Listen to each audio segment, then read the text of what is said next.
Good morning, ladies and gentlemen. Take your seats as we are starting our next session, Beyond Traditional Crypto Sponsorships and NFT Integration. Please welcome our moderator, Stefania Barbaglio, CEO and founder at Cassiopeia Services, who will introduce the panel. Thank you. Thank you so much, Jeffrey, and great to have you all here. So, my name is Stefania Barbaglio, CEO of PR agency Cassiopeia Services. I've been in the crypto fintech space since 2017, and I also host a podcast called Financial Fox that you can all check out. There are some really cool interviews. So, today we are talking about some interesting subject because we are talking about sponsorship, we are talking about NFT, we are talking about influencer marketing, and I've got two amazing panelists here with me. Soledad Contreras, she's a director of CoinDesk, and I'm gonna let also her and Bruno Almeida, CMO of IOVLabs, to introduce themselves, so you know what they do. And then we can dive deep into our discussion. And I'm sure that all of you are going to find it very interesting. Thank you, Stefania. My name is Soledad Contreras, Sol, everybody calls me Sol. I work for the crypto media group CoinDesk, and we are also the team behind Consensus, which is the event, the crypto event in Austin every year. I started my crypto journey 3 years ago. People say like crypto is, years in crypto are like dog years. So I am a 3-year industry veteran for crypto. And I don't think I will ever look back. And I am very passionate about crypto marketing and what we can do to get this technology deliver its potential. Amazing. First of all, thanks for the invite. My name is Bruno. I am the CMO of IOVLabs. IOVLabs is a company that is the biggest contributor of a smart contract platform called Rootstock, a layer 2 built on Bitcoin. I am the CMO. I just joined 1 year ago, so I don't know how many dog years I have, but it's been a long journey. It's been amazing. I started my career in banking 20 years ago, roughly, where I was inputting numbers on black screens with green letters, and I've done a few things along those years. I've been at WorldPay with cards, been at Finastra with retail banking, been at TrueLayer recently on open banking, and now I joined. Sorry to say this, I joined the good side, the crypto side, and I'm having a lot of fun, as you know, understanding how this traditional finance world is applied on the DeFi world. That's me. Thank you. Thank you so much. So let's start with broadly talking about marketing, which obviously is a big part of the crypto space, and there are different aspects of marketing that we should mention, which is, definitely sponsorship. Then we have got influencer marketing, which is also a big part of marketing. Actually, it was identified as the biggest part of any crypto marketing, with share value around 21 billion this year. That's what they said the influencer marketing expenditure reach, which is quite interesting. And then we have got partnership as well. So there are different aspects of marketing, and I think that's very important for any of you that are looking into this broader umbrella of marketing. Actually, what are the aspects of marketing that you should look or you should consider when you have a project and you need to act on all these aspects to increase brand visibility, brand awareness, and obviously, you know, that's where we want to aim, which is basically mass adoption of this new technology. So, Soledad or Bruno, maybe you, Bruno, you want to start with, clarifying this differentiation between the different aspects of marketing, and then we can focus, on each of one. Cool.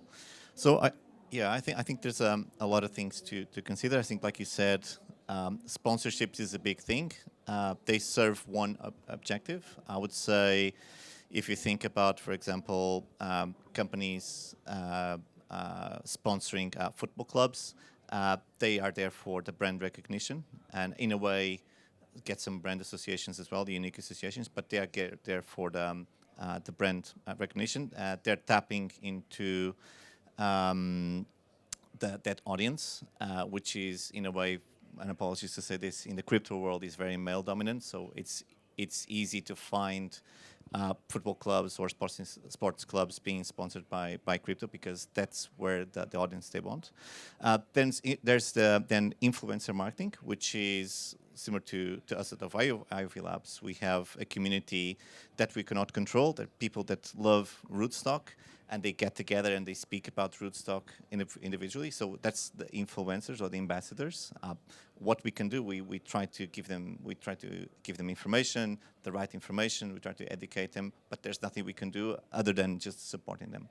And then there's like individual sponsorships, like what happens with picking up a player or a football player or someone specific to enhance the brand. Again, ideally should start from bringing unique associations to the brand, like sponsoring a winner, like Ronaldo or Messi. You want to sponsor one, so bring that association to the brand. But at this stage, because of the social media is such mainstream at the moment, what I think brands are trying to do is trying to tap into the audience of the followers of those persons, so they can just reach out to those millions and become relevant. So that's what I would kind of differentiate the three things. It's definitely trying to reach the community of a certain, well-known public figure that's kind of like seen a way to drive more adoption. So I want to go back to the influencer marketing, because we discussed a very interesting point, very good what you are doing with Rootstock, and there is all this movement of decentralized marketing, which is very interesting. But let's focus on the sponsorship first. We were discussing before about different, for instance, exchanges or projects. I mean, I don't want to mention something in particular, but, doing some sponsorship of, it could be an arena or it could be something else.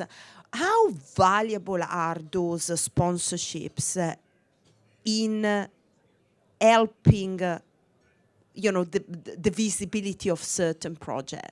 Oh, it definitely helps. I mean, I think that the key for any brand is to be able to identify the audience and where that audience lives, which type of content they consume, which type of events they like to go to. Bruno raised a very valid point that crypto is a very sort of male-dominated industry. Men like Formula One, they like football, they like American football. Yeah. So I don't think any marketer will be told off for sponsoring the Formula One, for example. Obviously, that gives great visibility, good recognition to the brand, and many people might not know what FTX is or what OKX is, but it definitely helps to get that name out there. Especially if they have it at the back of the T-shirt of the exactly, players. if they are in a football match.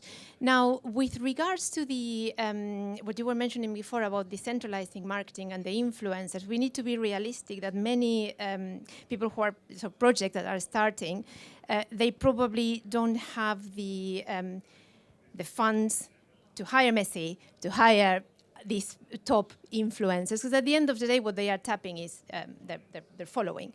So perhaps it's a way to start building that brand recognition when you are sort of starting up, or to try and identify individuals. I mean, most of the projects will be related to people who have a decent social media following when you are seeding your account. So it could be investors, could be people who are backing the project for whichever reason, or could even be advisors. You build a community of advisors that have a decent social media following. And in crypto, I found that people are quite keen, people who are in the sector are quite keen to bring that to more people, to try and onboard sort of more users, because there isn't shortage of projects in crypto. Yeah. We don't have enough users.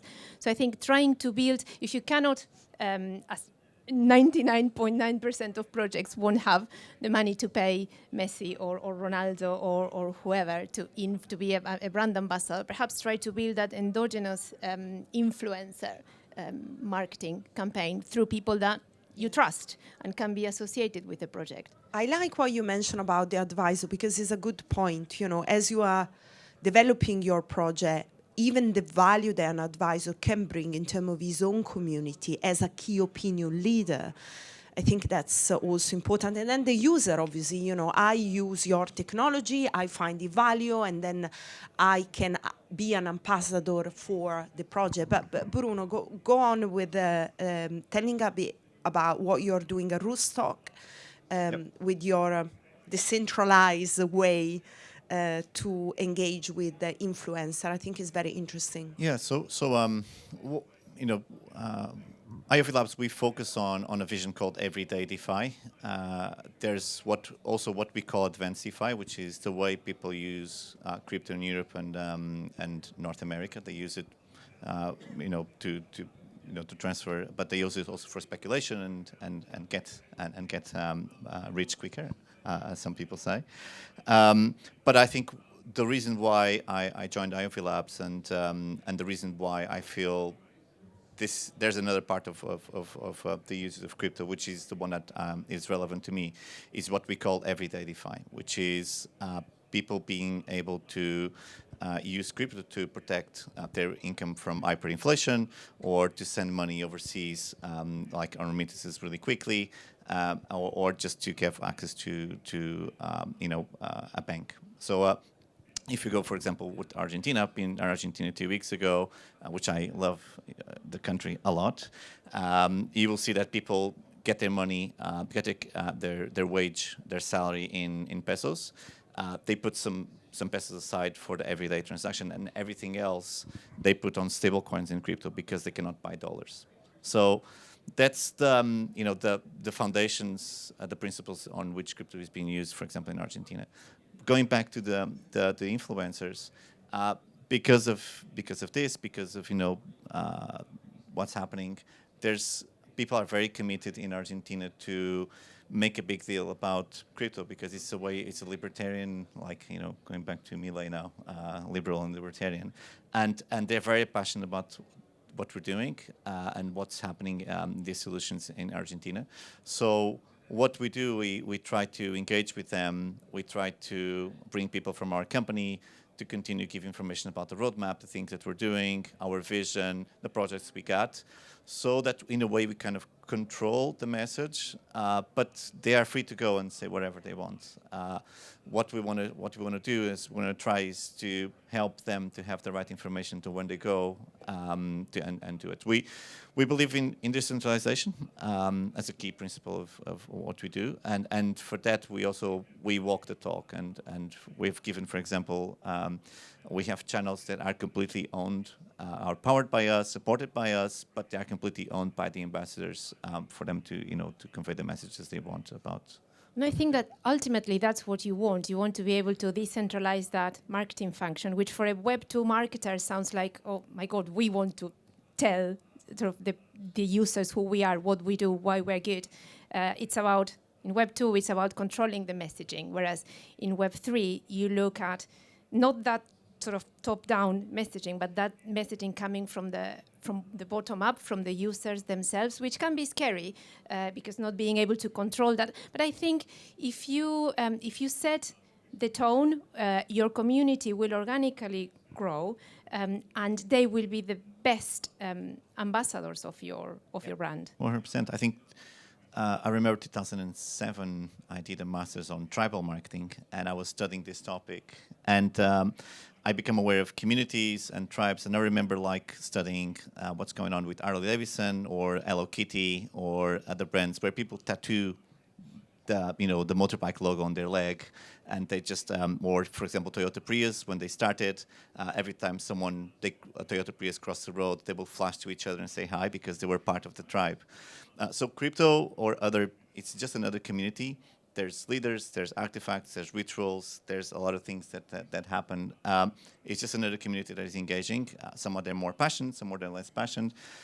In this industry, we have what Bernard Cover and that article was saying. There's consumers and then there's prosumers, which is people that actually they kind of own the brand, and if you do something, they will challenge you back. So you have to keep engaging with them on an ongoing basis to keep them happy in a way.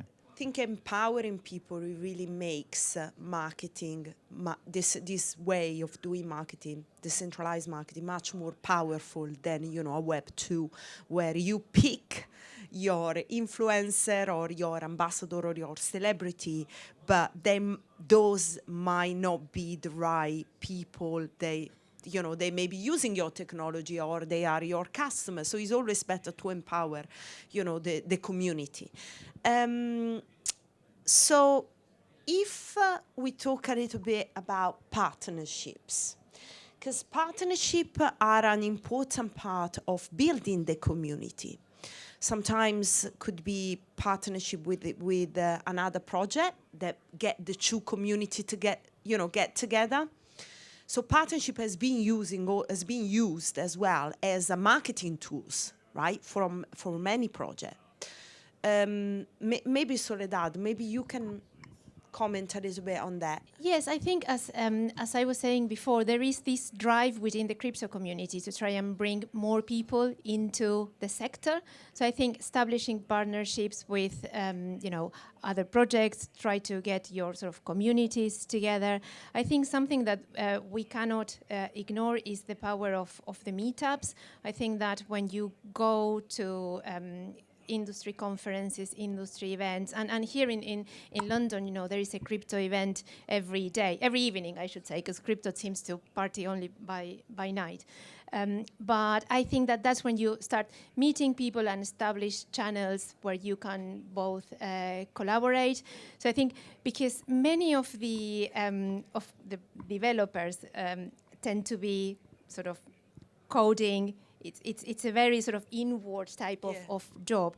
They do love in real life event because that's when, you know, the project comes to life, and that's when you can meet your potential users, you can meet your potential brand ambassadors. And something quite interesting in crypto, I think, when you're building your community, is that it's quite interesting to see that everyone is sort of aligned. It doesn't matter which role they play. It doesn't matter whether they are an investor, whether they are a user, whether they are the developers creating the project. They all have the same incentives to sort of foster growth for the project. That's so important that you mentioned that, because it's really sharing the same value, and that's the base for any partnership you do, any sponsorship you do, is all about people sharing the same value. It's just really, really important. I think yes. I think that is important. And when you are looking to partner with different projects or do cross marketing or whatever, just make sure that you are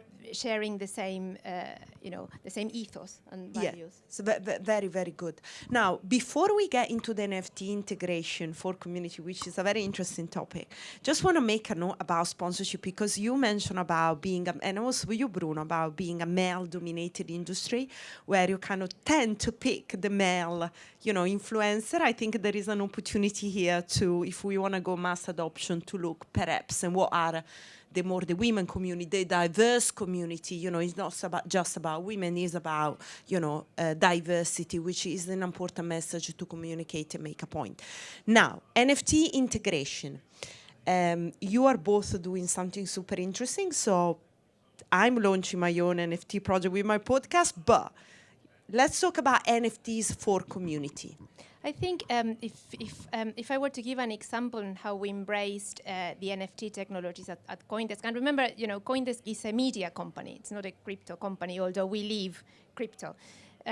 We, as I was mentioning before, we are the team behind the festival Consensus, and this year for Consensus we launched an NFT integration, which was essentially a ticket. So you could purchase your Consensus pass as an NFT, and it wasn't like a normal sort of pass that you would buy online. It would mint, you would have your NFT in your wallet, and it will give you access to 3 consecutive conferences, plus lots of perks that you would get. And obviously you will meet the community that also has the NFT. You could decide to trade it, you will get your proof of attendance. So it was a very small sort of try of what we could do, and it gave us a huge scope of what we can do, aside from having the NFT gallery as part of our sort of exhibition, which is always very popular, always very successful, and supporting artists as well. So I think there are several ways to integrate NFTs into your marketing. And I also feel that mass adoption in crypto, we still haven't had that moment of, remember, I'm old enough to remember when the internet was very, very new. I've heard someone the other day say, internet when it started, it was really useless. You couldn't do very much. You couldn't find things. But there was this moment, which was the email moment. When email came through, everyone had the internet in their pocket, or everyone needed the internet because everyone needed an email.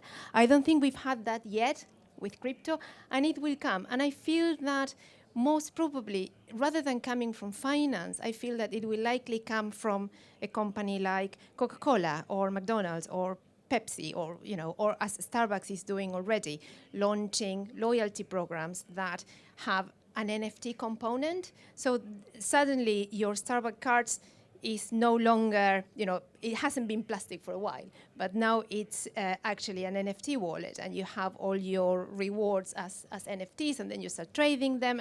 I think that what Starbucks did was very, very clever, and then it put NFT into everyone's pocket. So I feel that's where mass adoption is going to. I might be wrong. Let's talk again next year. No, it's super But I interesting. think it's NFTs have the potential to actually bring crypto to the masses. Yeah, no, I think 100%, and that makes you think like over the last couple of weeks we have seen all these crypto exchanging talking about adding the layer 2, and if we scrap, the layer 2 thing, but we think about technology, it's an upgrade in the technology. So you use blockchain now, you integrate it within your business because it's the next technology that is going to be used in any industry, like, even creating experience for customers, for clients and customers. Bruno? Yeah. No, I think, NFTs, there was a massive adoption, then things cooled down a bit. I think if you look to the wave of adoption, I think this is kind of the hype cycle. It's a natural thing to happen. I think there is use cases for NFTs that for me are a no-brainer. I'm thinking about there's nothing at the moment available for collectibles. There's no digital collectible thing. It's an industry that hasn't yet digital has arrived, and I think this will be a use case.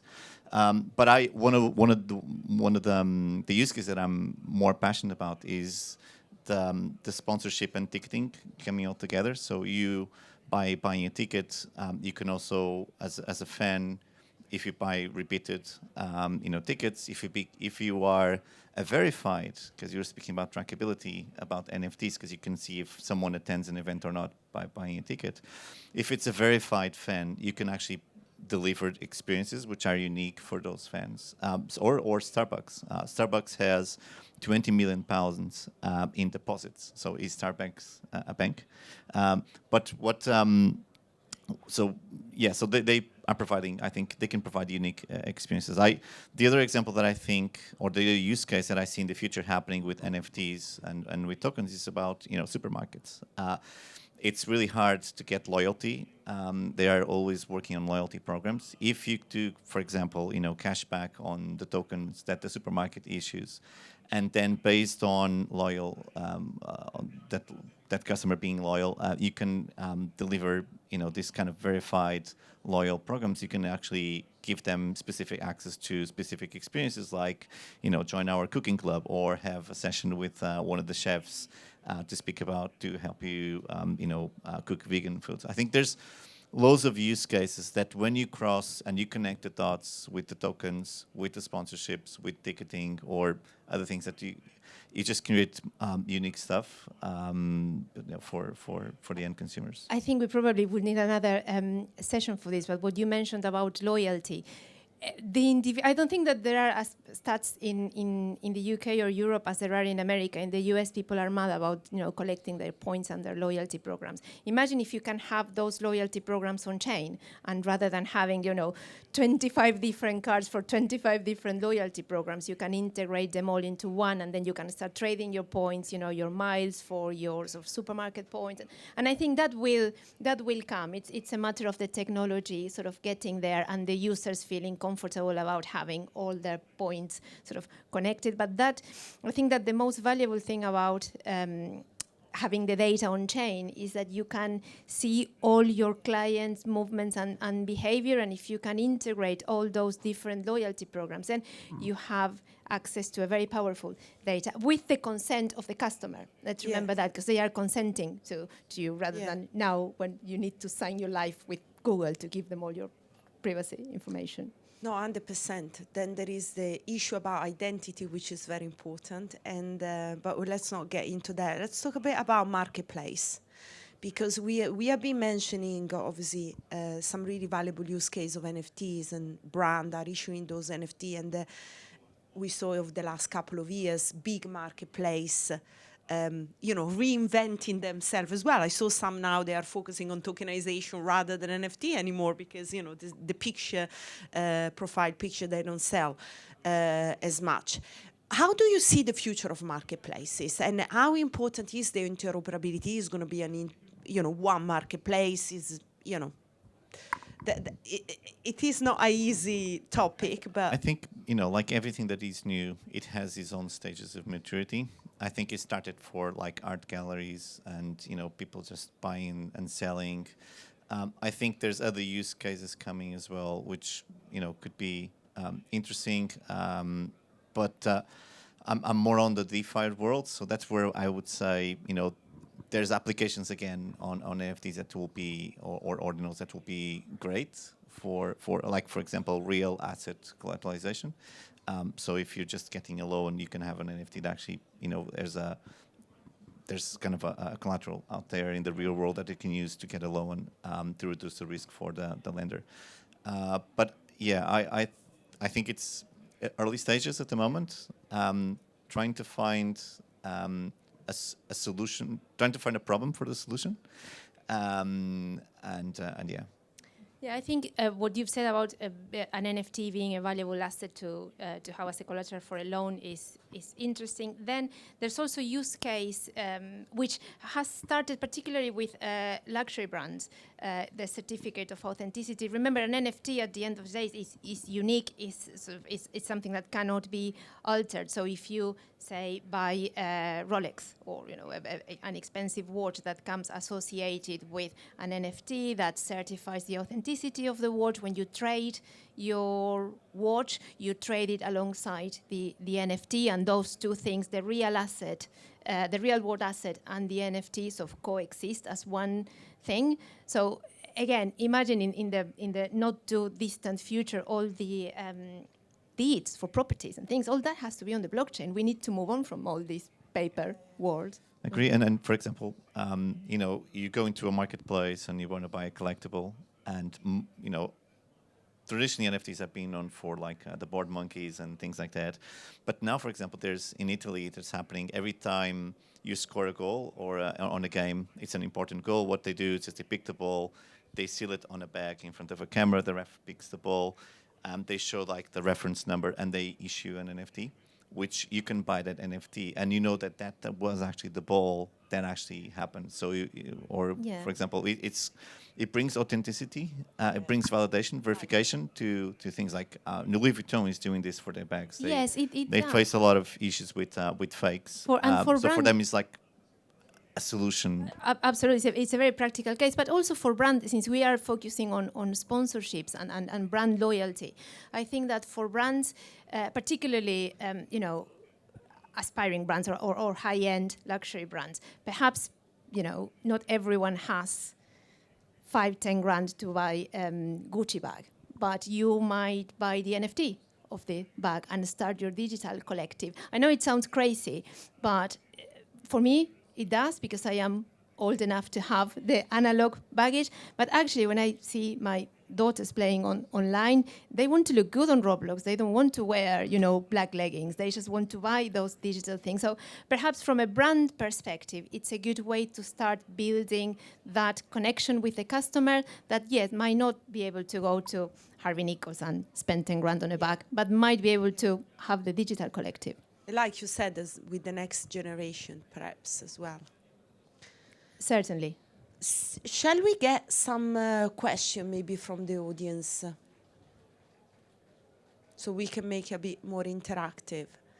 If you have any question about marketing, Who knows or rootstock? NFT integration or rootstock. Consensus.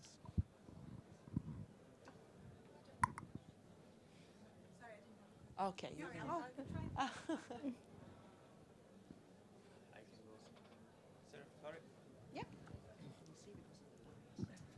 So, hi, I work for Visa, and there has been a lot of thinking and talking about NFTs, and as you said, Soledad, like, we're still missing that thing that is going to make, I don't know, NFTs widespread, but for some reason, I'm still struggling to get the reason why I want to buy the Italian football ball. I'm still, I mean, I see the use case of the Gucci bag, the Rolex, but, so the question is like, okay, we're moving away from the NFTs as like,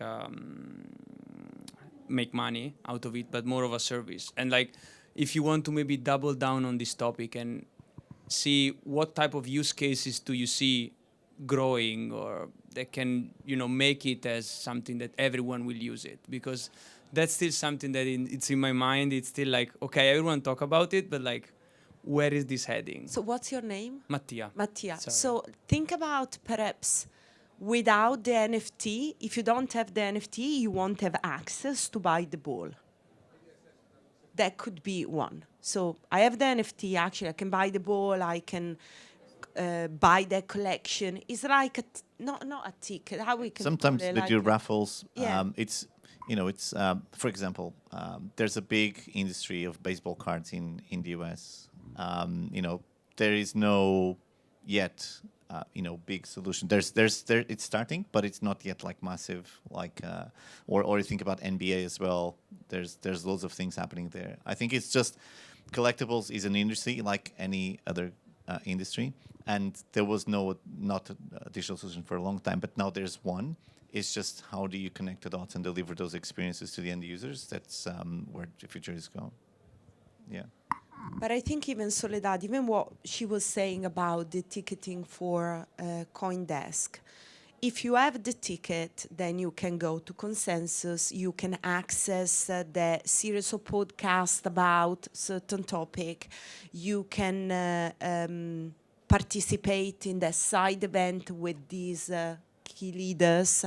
So you have got access to different things that otherwise without the NFT, either you pay, which you might gonna end up paying more than NFT itself if you wanna access all of this, or you maybe just don't have access. Yes, it's more like a sense of belonging to a like-minded community, I think, which is why these are so valuable for loyalty programs, I feel, because then brands can, once the brands identify you and your wallet and they know what you do with your NFT, they can drop surprise prices to you, or they can Discount, that's actually a very only sort of if you have- personalized offers. But I think also the brands are getting, as marketers get savvier and savvier in how to incorporate this technology. I think that you have a clue to the user's behavior, which is, you know, what do they do with that NFT that you dropped? Do they sell it? Do they keep it? Do they want more? Do they buy another one? So I think that is very valuable. And I think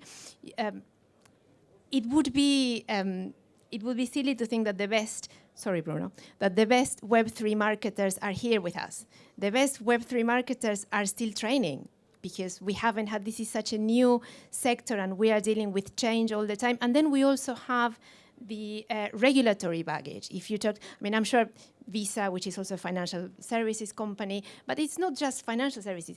Pepsi, for example, the CMO of Pepsi, which is a very talented lady, we have her speaking at Consensus, she was telling us that her soundest relationship is not with product, it's not with finance, it's with compliance.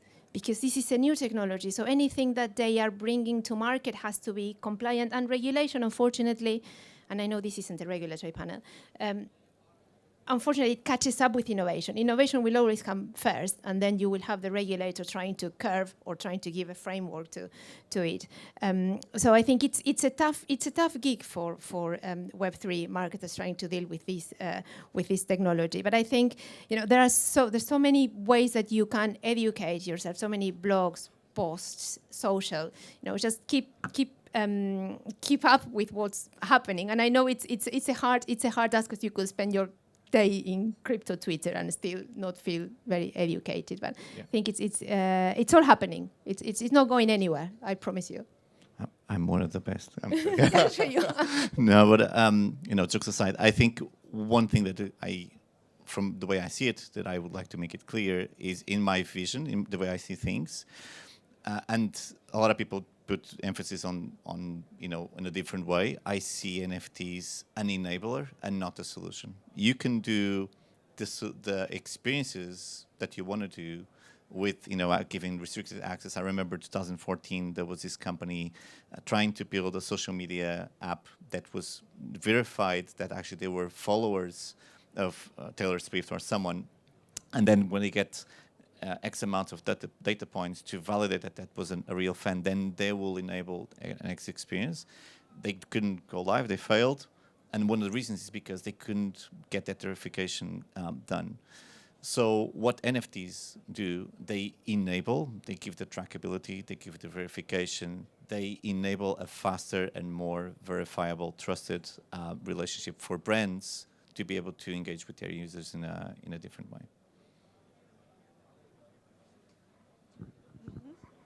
I better think of one now. It was just a slightly different angle, really, and I think you mentioned, Bruno, everyday DeFi. And the delivery of financial services in any environment is about partnerships. The financial services industry has to collaborate with the DeFi community.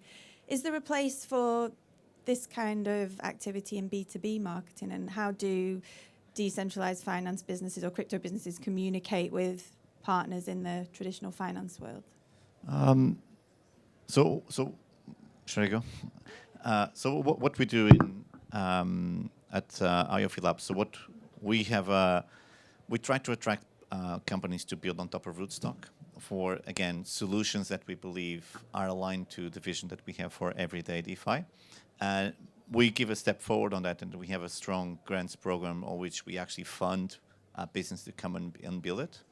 But we also believe that, like any VC platform that exists, you have to create also the infrastructure or the platform for them to be able to grow, and we support them. So what we do is when we issue a grant and when we see there's some traction and things going on, we then plug in our co-marketing platform. It's like a VC platform, where you can give you access to a pool of people that you can be introduced to get new rounds of funding. They can get access to PR, they can get access to SEO, they can get access to paid media. So there's a lot of things that we make available to our ambassadors network, a lot of things that we give them in order to help them scale up and give the resources and support that they don't have, because they are still on a very early stage of their business. Does this answer? Yes? Okay.